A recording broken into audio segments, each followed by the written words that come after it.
Sa piging ng ating Panginoon, tayo'y laging natitipon upang matutong magmahalan sa pag-ibig na nakamtan. Buhay ay inialay niya sa dakilang Diyos Ama upang atin ang makamtan. Buhay na walang hanggan sa piging ng ating Panginoon, tayo'y laging natitipon upang matutong magmahalan sa pag-ibig na nakamtan. Sa ngalan ng Ama at ng Anak at ng Espiritu Santo. Amen. Sumayin niyo ang Panginoon. At sumaiyo rin. Pasalamatan natin ang Panginoon sa pamamagitan ng misang ito at upang tayo maging marapat halina't magsisimuna para sa ating mga kasalanan.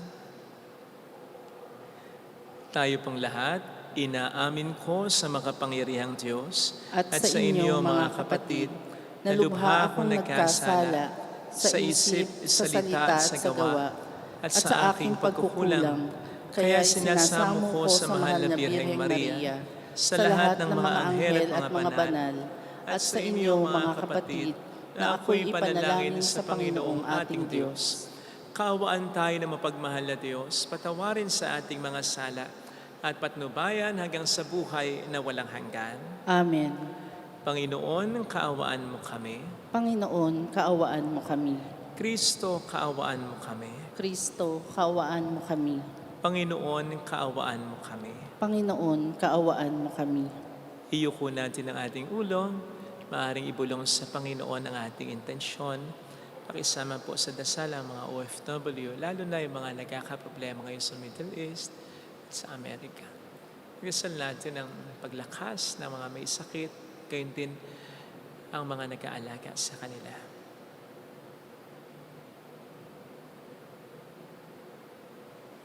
Manalangin tayo. Ama naming makapangyarihan, lakas ka nang walang inaasahan kundi ikaw.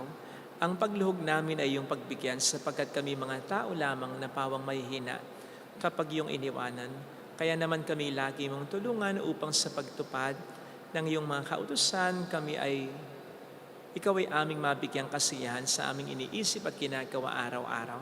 Sa pamamagitan ni Jesucristo, kasama ng Espiritu Santo, magpasa walang hanggan. Amen.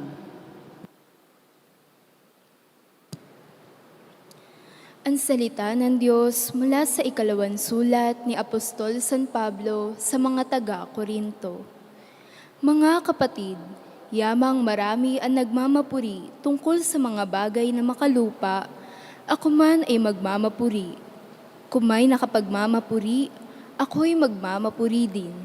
Ako'y nagsasalitang tulad ng isang mangmang. Sila ba'y Hebreo? Ako man. Mga Israelita ba sila? Ako rin. Lipi ba sila ni Abraham? Ako'y gayon din. Sila ba'y mga lingkod ni Kristo?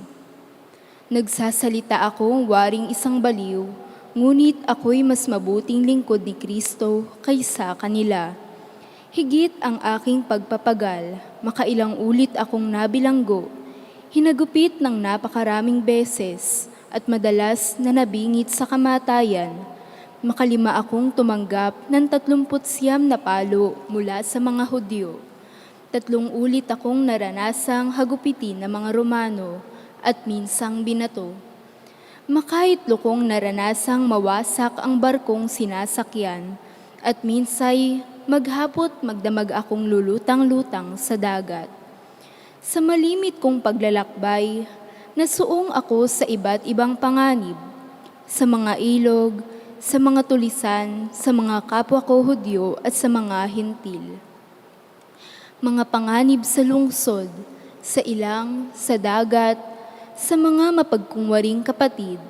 Naranasan ko rin ang labis na hirap at pagod, malimit na pagpupuyat, matinding gutom at uhaw. Natikman ko ang maginaw ngunit wala man lamang balabal. Bukod sa lahat ng yan, inaalala ko pa araw-araw ang mga simbahan. Kung may nanghihina, karamay nila ako. At kung may nahuhulog sa pagkakasala, labis na naghihirap ang kalooban ko. Kung kailangang ako'y magmapuri, ang ipagmamapuri ko ay ang aking mga kahinaan. Ang salita ng Diyos. Salamat sa Diyos. Matuwid ay tinutulungan sa lahat ng kagipitan. Matuwid ay tinutulungan sa lahat ng kagipitan.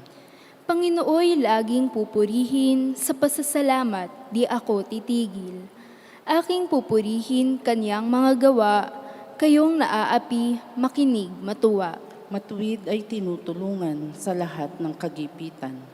Ang pagkadakila niya ay ihayag, at ang ngalan niya ay purihin ang lahat. Ang aking dalangi, dininig ng Diyos, na wala sa akin ang lahat kong takot. Matuwid ay tinutulungan sa lahat ng kagipitan. Nagalak ang aping umasa sa Kanya, pagkat di nabigo ang pag-asa nila. Tumatawag sa Diyos ang walang pag-asa, sila'y iniligtas sa hirap at dusa. Matuwid ay tinutulungan sa lahat ng kagipitan.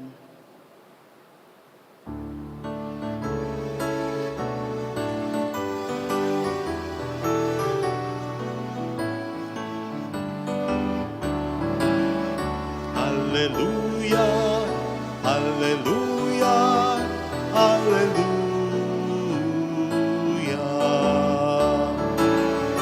Hallelujah, Hallelujah, Hallelujah.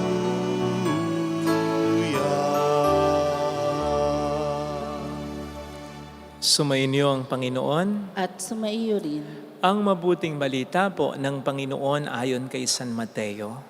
papuri sa iyo, Panginoon. Noong panahong yon, sinabi ni Jesus sa kaniyang mga alagad, "Huwag kayong mag-impok ng kayamanan dito sa lupa. Dito'y may naninirang tanga at kalawang, at may nakapapasok na magnanakaw. Sa halip, impukin ninyo ay ang kayamanan sa langit. Do'y walang naninirang tanga at kalawang, at walang nakapapasok na magnanakaw. Sapagkat kung saan naroon ang inyong kayamanan, naroon din naman ang inyong puso. Ang mata ang pinakailaw ng katawan. Kahit kung malinaw ang inyong mata, maliliwanagan ang buo mong katawan. Ngunit kung malabo ang inyong mata, madirimlan ang buo mong katawan. Kaya't kung ang liwanag na nasa iyo ay kadiliman pala, napakadilim niyan." Mga kapatid, ang mabuting balita ng Panginoon. Pinupuri ka namin, Panginoong Hesukristo.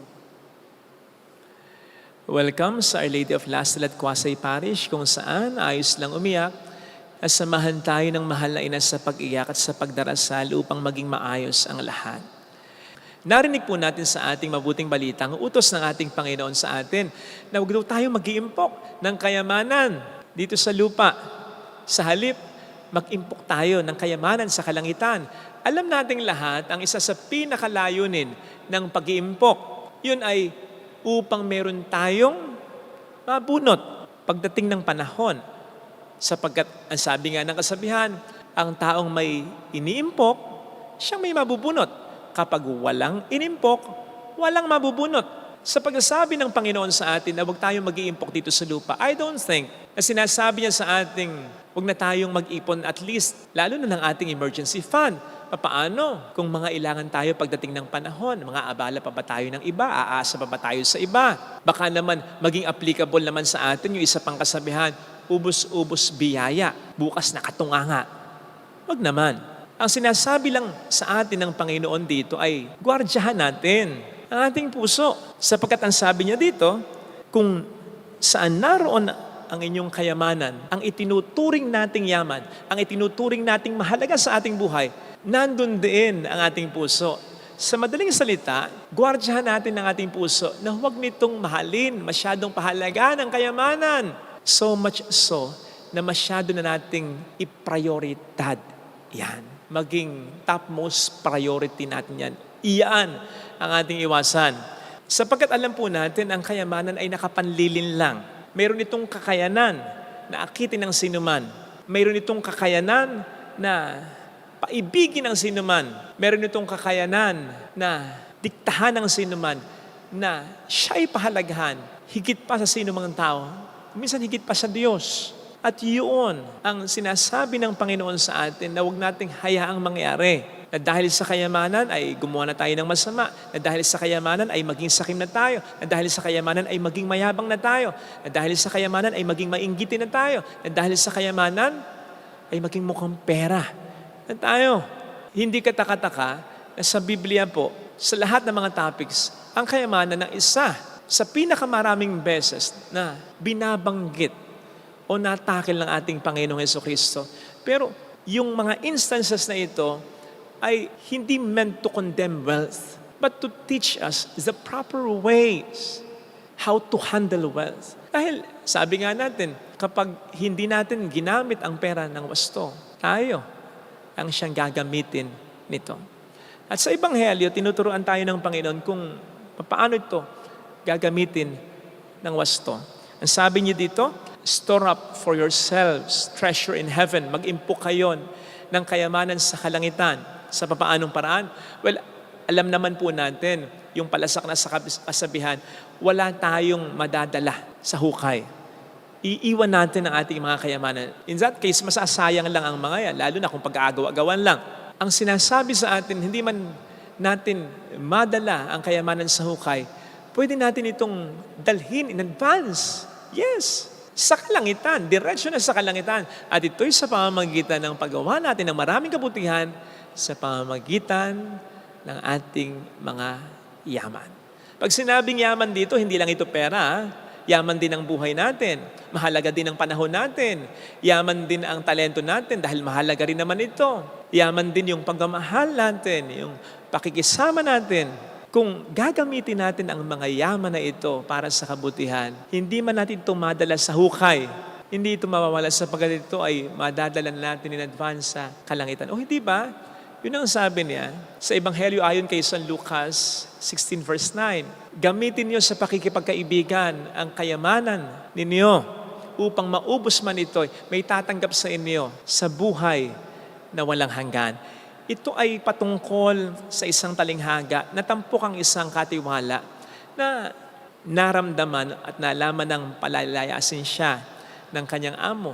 Kaya ang ginawa niya ay ginamit niya ang kanyang kakayanan upang gumawa ng kabutihan sa iba. Nang sa gayon palayasin man siya ng kanyang amo at pinalayas nga siya, may tatanggap sa kanya. Ang sinasabi ng ating Panginoon dito ay tularan natin yung pagiging tuso ng katiwalang ito. Nagamitin natin na naman ang kakayanan natin na meron tayo ngayon. Nang sa gayon, kapag tayo ay umalis na sa mundong ito, may tatanggap sa atin, may sasalo sa atin sa kabilang buhay. At ito ay yung mga nagawan din naman natin ng kabutihan nung tayo ay nabubuhay. Lalo pat hindi lingid sa Panginoon ang ating mga ginagawang kabutihan.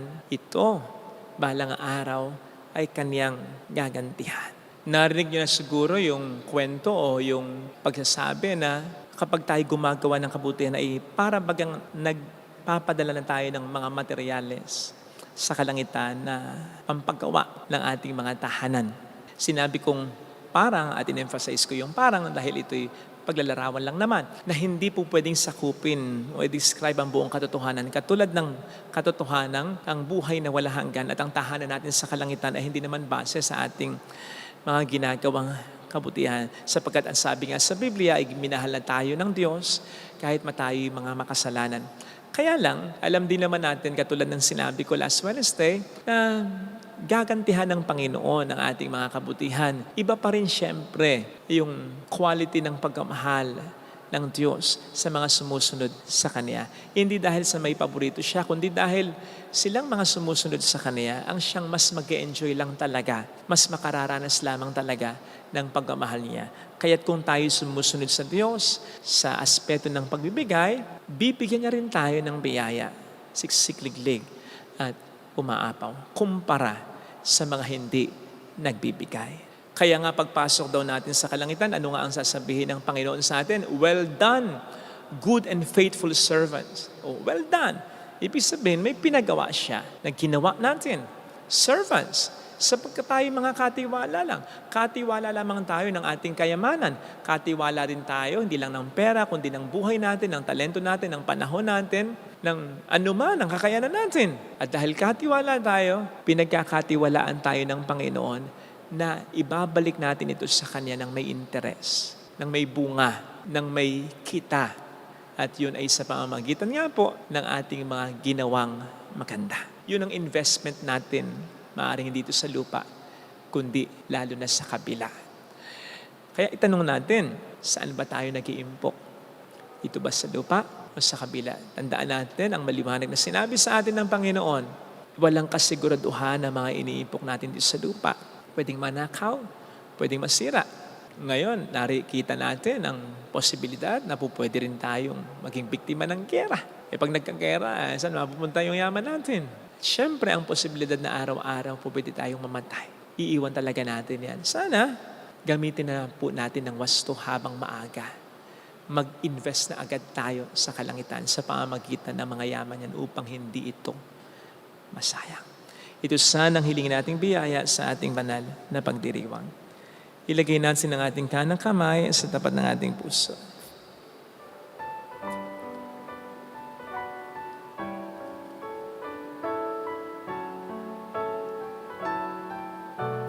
Awitin natin.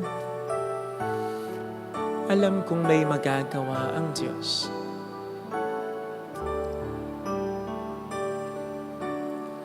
Alam kong may magagawa ang Diyos. Alam kong may magagawa. Makapangyarihan siya. Walang imposible sa Kanya. Kung ako'y magtatapat, sa Kanya'y maglilingkod, alam kong may magagawa ang Diyos.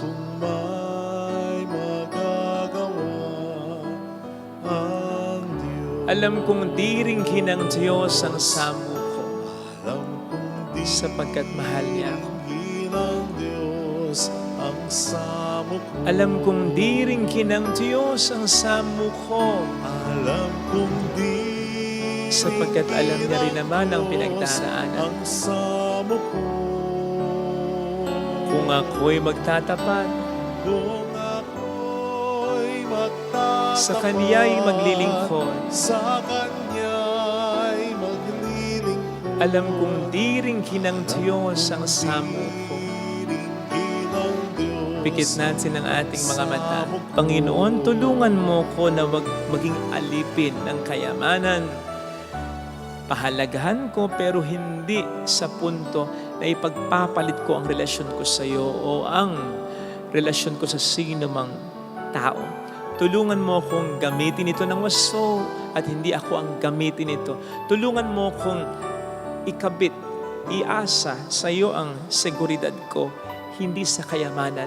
Salamat, Panginoon, sa pagbibigay mo sa akin ng mga kayamanan, hindi lang pera kundi mga kakayanan, yung buhay ko, yung talento ko, yung panahon ko. Tulungan mo ko, Panginoon, na isulit ito upang sa pagharap ko sa iyo, may maibigay akong tubo nito. Hallelujah! Purihin ang Diyos. Hallelujah!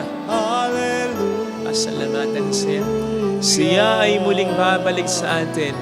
Hindi niya tayo iiwan. Hindi niya tayo pababayaan. Paniwalaan natin yan. Hallelujah! Purihin ang Diyos.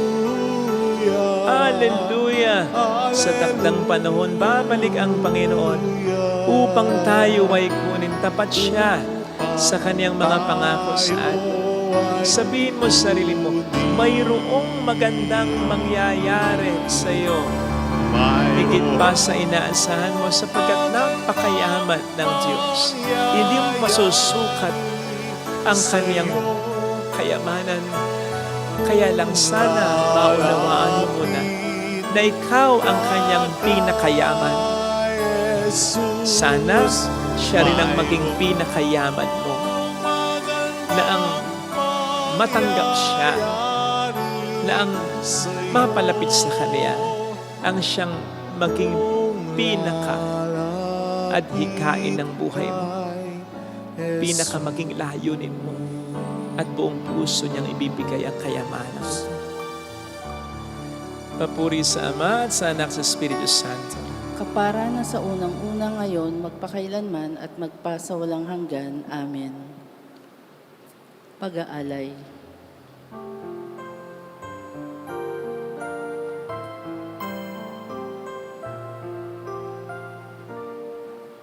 Narito ang aming alay, ang halakahan, tinapay, sagisag at bunga ng aming pagpapagal, handog ng bayan mong mahal.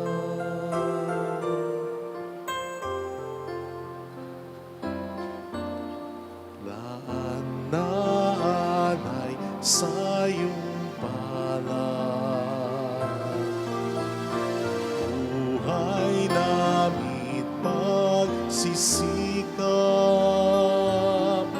huwag nawang hadlangan ang aming kakulangan, handog namin sa'yo lamang. Kapuri-puri ka po naming mahal, O Diyos ng langit at sangkalupaan, basbasan at lingapin buhay naming laan. Tinig namin ay pakinggan. Manalangin tayo, pang ating handog ay maging kalugod-lugod sa Diyos Amang makapangyarihan. Tanggapin nawa ng Panginoon itong paghahain sa iyong mga kamay sa kapurihan niya at karangalan sa ating kapakinabangan at sa buong sambayanan niyang banal.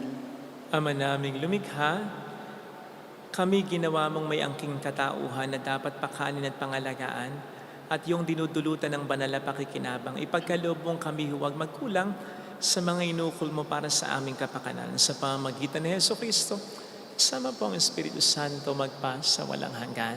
Amen. Sumainyo ang Panginoon. At sumaiyo rin. Itaas sa Diyos ang inyong puso at diwa. Itinaas na namin sa Panginoon. Pasalamatan ng ating Panginoong Diyos. Marapat na siya ay pasalamatan. Ama naming makapangyarihan, tunay ngang marapat na ikaw ay pasalamatan sa pamamagitan ni Jesucristo na aming Panginoon.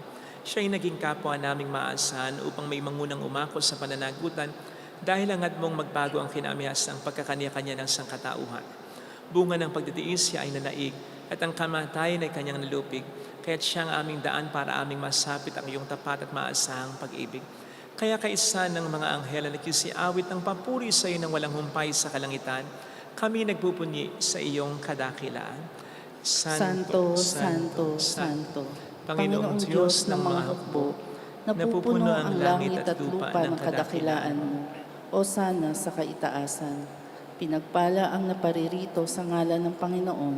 O sana sa kaitaasan. Ama naming banal, ikaw po ang bukal ng tanang kabanalan. Kaya't sa pamamagitan ng iyong Espiritu gawin pong banal ang mga kaloob na ito upang para sa amin ay maging katawan at dugo ng aming Panginoong Jesucristo.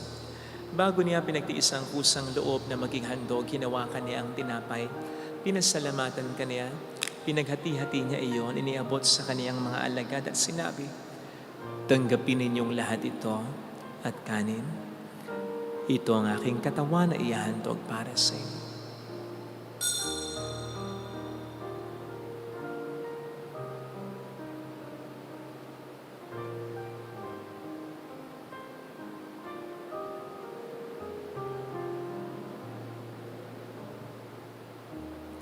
Gayun din naman ang matapos ang hapunan, nawakan niya ang kalis. Huli kaniyang pinasalamatan. Iniabot niya ang kalis sa kaniyang mga alagad at sinabi, Tanggapin ninyong lahat ito at inumin. Ito ang kalis ng aking dugo ng bago't walang hanggang tipan. Ang aking dugo na ibubuhos para sa inyo at para sa lahat. Sa ikapagkapatawad ng mga kasalanan, gawin niyo ito sa pag-alala sa akin.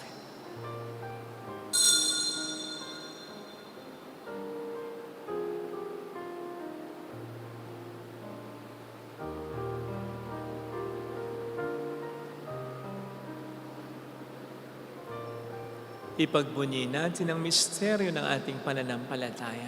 Si Kristo'y namatay, si Kristo'y nabuhay, si Kristo'y babalik sa wakas ng panahon. Ama, ginagawa namin ngayon ang pagkalaala sa pagkamatay at muling pagkabuhay ng iyong anak. Kaya inialay namin sa iyo ang tinapay ng buhay at ang kalis ng kaligtasan. Kami po'y nagpapasalamat dahil kami iyong minarapat at tumayo sa harap mo para maglingkod sa iyo. Sinasamo namin kami na magsasalo sa katawan at dugo ni Kristo ay mabuklod sa pagkakaisa sa pamamagitan ng Espiritu Santo. Ama, lingapin mo ang iyong simbahang laganap sa buong daigdig. Puspusin mo kami sa pag-ibig kaisa ni Leon na aming Papa, ni Dennis na aming Obispo at ang Tanang Kaparian. Alalahanin mo po ang mga kapatid naming nahimlay nang may pag-asang sila'y muling mabubuhay, lalo na sana ang aming mga ipagdarasal. Saglit nating ipagdasal ang ating mga kakilalang namatay na.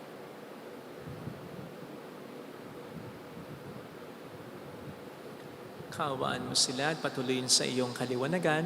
Kaawaan mo at paging tapatin kaming lahat na makasalo sa iyong buhay na walang wakas. Kaisa ang mahal na birhen ng Lasalet, ang ina ng Diyos. Isanusay ang kabiyak ng kanyang puso lahat ng mga banal na namuhay dito sa daigdig ng kalugod-lugod sa iyo. May pagdiwang nawa namin ang pag-upuri sa ikararangal mo sa pamamagitan ng iyong anak na aming Panginoong Jesucristo. Sa pamamagitan ni Kristo kasama niya at sa Kanya, ang lahat ng parangal, papuri ay sa iyo, Diyos amang makapangyarihan, kasama ang Espiritu Santo magpa sa walang hanggan. Amen. Halinang tumawag tayo sa ating Ama.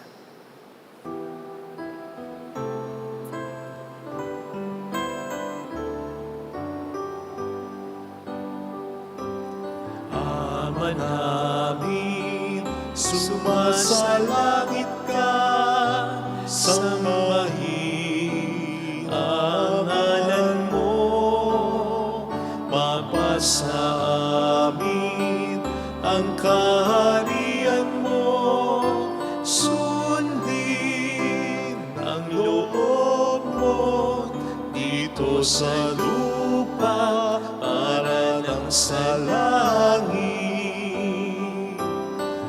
Bigyan mo kami ngayon ng aming kakanin sa araw-araw, at patawarin mo kami sa aming mga sala, para ng pagpapatawad namin sa nagkakasala sa amin, at huwag mo kami ipahintulot sa tukso, at ihadya mo kami sa lahat ng masama. Niling namin kami adya sa lahat ng masama, pagkalooban ng kapayapaan araw-araw, iligtas sa kasalanan sa kapamakan sa mga seryosong karamdaman, samantalang aming pinaghahandaan ang dakilang araw ng pagpapahayag ng tagapagligtas naming si Jesucristo. Sapagkat iyo ang kaharian, ang kapangyarihan at ang kapurihan, magpakailanman. Amen. Panginoong Jesucristo, sinabi mo noon, sinasabi mo rin sa amin ngayon, kapayapaan ang iniiwan ko sa inyo, aking kapayapaan ang binibigay ko. Tunghayan mong aming pananampalataya, wag ang aming pagkakasala. Pagkalooban mo kami ng kapayapaan at pagkakaisa sa iyong kalooban, kasama ang Espiritu Santo magpasa walang hanggan. Amen. Ang kapayapaan ng Panginoon ay sumainyo nawang lahat. at sumaiyo rin. Magbigayan tayo ng kapayapaan sa isa't isa. Kapayapaan po, peace be with you. Kordero ng Diyos Na nag-aalis ng mga kasalanan ng sanlibutan, maawa ka sa amin. Kordero ng Diyos na nag-aalis ng mga kasalanan ng sanlibutan, maawa ka sa amin. Kordero ng Diyos na nag-aalis ng mga kasalanan ng sanlibutan, ipagkaloob mo sa amin ang kapayapaan.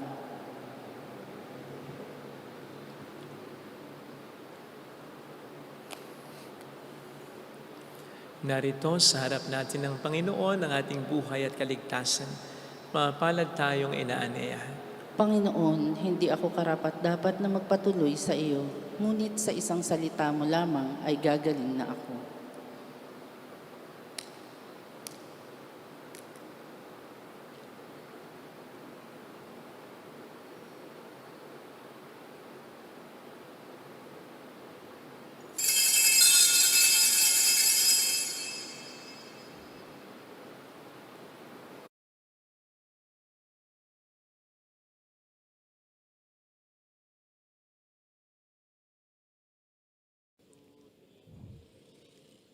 Panalangin para sa espiritual na pakikinabang. Panginoong Hesus, ako ay naniniwala na ikaw ay nasa kabanal-banalang sakramento. Iniibig kita ng higit sa lahat at ninanasa kong tanggapin ka sa aking kaluluwa. Sapagkat sa mga sandaling ito, hindi kita matatanggap sa sakramento. Tumuloy ka sa espiritu sa aking puso. Niyayakap kita na parabang naririto ka na. Inaalay ko ng buong buo ang aking sarili sa iyo. Huwag mong hayaang mawalay ako sa iyo. Amen.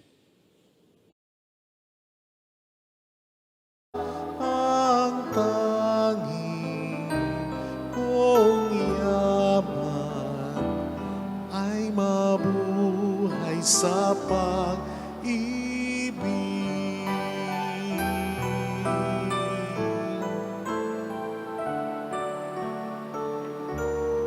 Ang mabuhay sa pag-ibig ay paglalayag na hantong ay payapat may galak sa maalab na udyok ng pag-ibig. Hinahanap kita sa aking kapwa,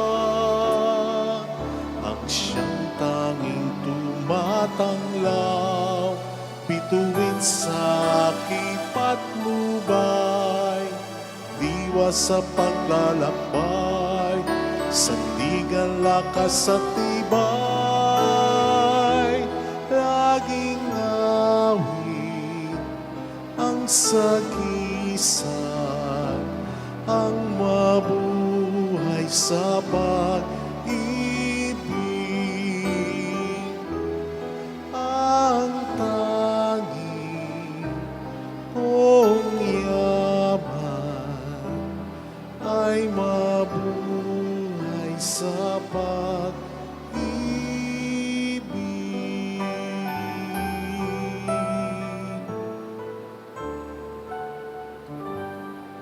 Manalangin tayo.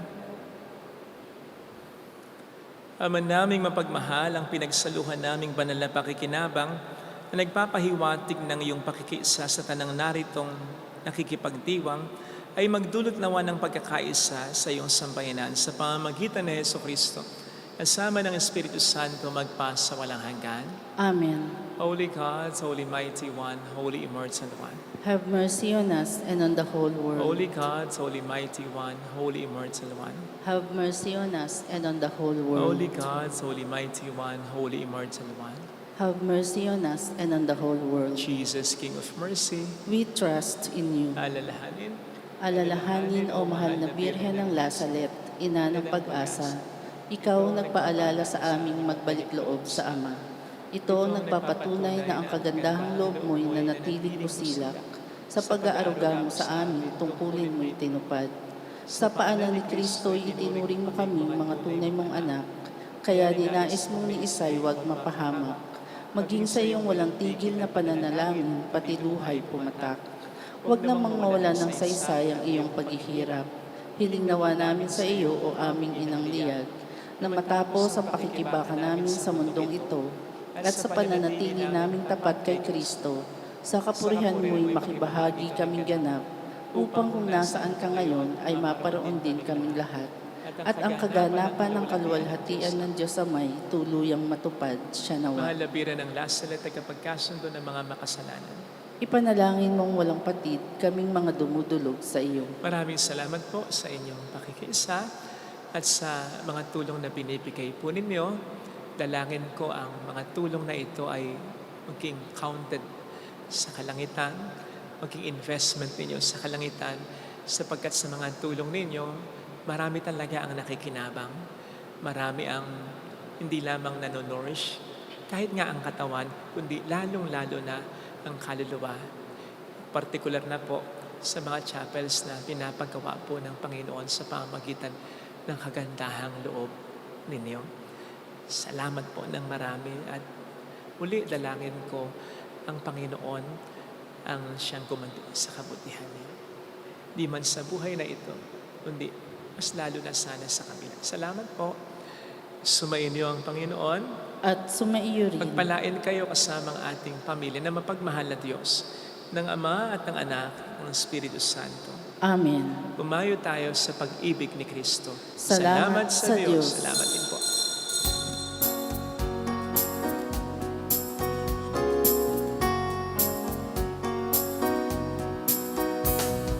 On this day, O Mother of our Lord, we sing you praise for lighting up our way.